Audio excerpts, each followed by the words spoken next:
Assalamualaikum warahmatullahi wabarakatuh. Perkenalkan, saya Muhammad Jati Wasesa, Program Studi Hukum Ekonomi Syariah kelas F. Di sini saya akan menjelaskan mengenai beberapa 15 asas hukum, 3 aliran hukum, termasuk positifme hukum. Terus ada yang terakhir ada kaidah sosial, termasuk kaidah hukum, kaidah kesusilaan, dan kesopanan. Dari 15 asas hukum, beberapa asas hukum yang penting di Indonesia. Yang pertama ada asas legalitas atau nullum delictum nolla pona sin pravea lege poenale, yaitu tidak ada perbuatan yang dapat dipidana tanpa aturan hukum yang berlaku terlebih dahulu. Yang kedua ada asas pacta sunt servanda, yaitu setiap perjanjian mengikat para pihak yang harus ditaati dengan etikat yang baik. Yang ketiga ada asas konsensualisme, yaitu perjanjian berlaku sejak tercapainya kesepakatan seluruh pihak. Terus yang keempat ada asas lex specialis derogat legi generalis, yaitu aturan khusus mengesampingkan aturan yang umum. Terus yang kelima ada asas undang-undang tidak berlaku surut,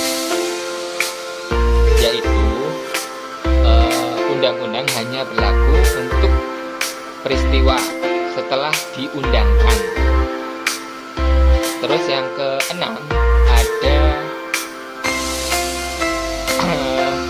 asas kesadaran hukum, yaitu semua pihak harus memahami dan mematuhi hukum untuk mencapai keadilan dan kepastian hukum. Yang ketujuh ada asas teritorialitas, yaitu hukum yang berlaku bagi semua yang melakukan perbuatan pidana di wilayah Indonesia. Yang kedelapan ada asas nasional aktif asas nasional aktif dan pasif di KUHP berlaku bagi warga negara Indonesia maupun orang asing yang melakukan tindak pidana di luar wilayah Indonesia. Selanjutnya ada asas kebebasan berkontrak, yaitu setiap orang bebas membuat perjanjian selama tidak bertentangan dengan kesusilaan.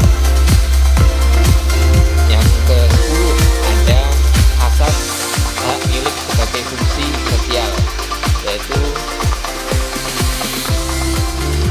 hak milik tidak boleh digunakan merugikan orang lain atau masyarakat. Selanjutnya yang ke-11 yaitu asas pembagian kekuasaan, termasuk eksekutif, legislatif, dan yudikatif. Yang ke-12 ada asas kedaulatan rakyat. Yang ke-13 ada asas negara hukum. Terus yang ke-14 ada asas kekeluargaan dalam perekonomian. Yang terakhir asas kewarganegaraan atau ius sanguinis dan ius soli. Selanjutnya tentang 3 aliran hukum, termasuk positifme hukum. Yang pertama ada aliran hukum alam. Hukum dianggap sebagai hukum universal dan abadi.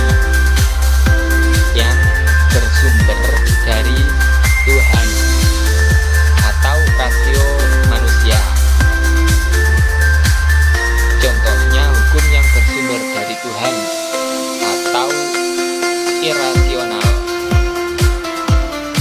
dan hukum dari rasio manusia atau rasional. Yang kedua ada positivisme hukum atau legisme, yaitu tentang hukum dipandang sebagai peraturan tertulis yang dibuat oleh penguasa yang sah.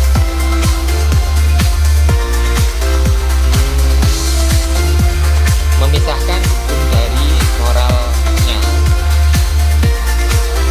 Positifisme hukum terdiri dari positifisme yuridis, yaitu hukum sebagai gejala tersendiri yang dipelajari secara ilmiah.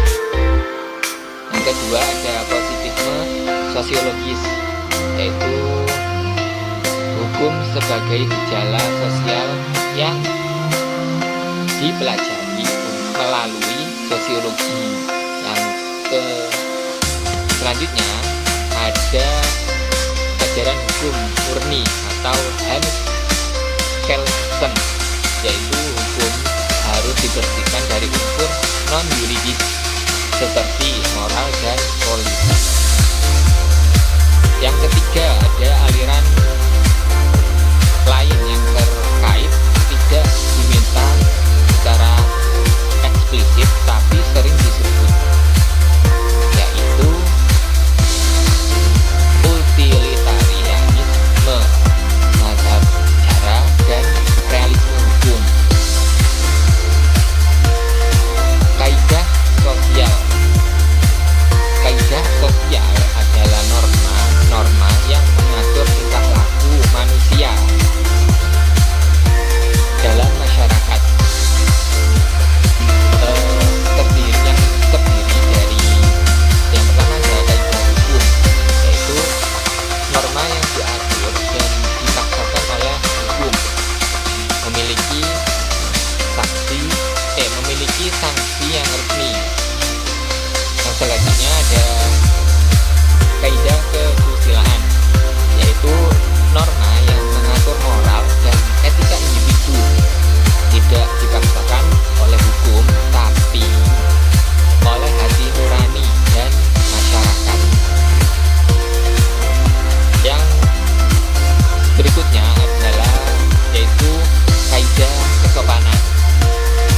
Kaidah kesopanan adalah norma yang mengatur tata krama dan sopan santun dalam interaksi sosial, yang bersifat tidak tertulis dan dipatuhi untuk menjaga keharmonisan sosial. Sekian dari saya. Wassalamualaikum warahmatullahi wabarakatuh.